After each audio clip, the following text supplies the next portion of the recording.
As we lift our voice in praise, it's you that I see. It's only you, oh God. It's you that I see. Let's go to the top again. At the center of it all. At the center of it all, it's you that I see. It's you that I see. Every day you stand at the center, oh God. At the center of it all, it's you that I see. It's you that I see. And let's tell our God there is power in His name.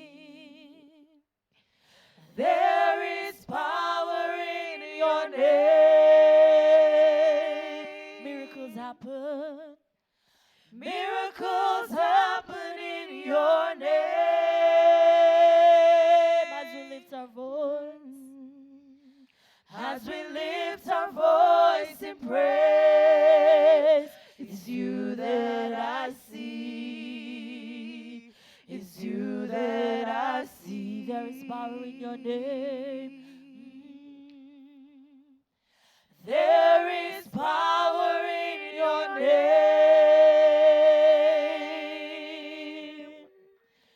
Miracles happen in your name. As I lift my voice. As I lift my voice in praise, it's you that I see. It's you that I see. Let's declare it one more time. There's power in the name of Jesus. There is power in your name.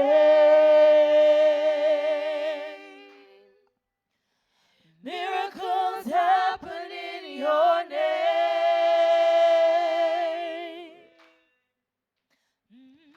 As I lift my voice in praise, it's you that I see. It's you that I see. As I lift my voice in praise. As I lift my voice in praise, it's you that I see.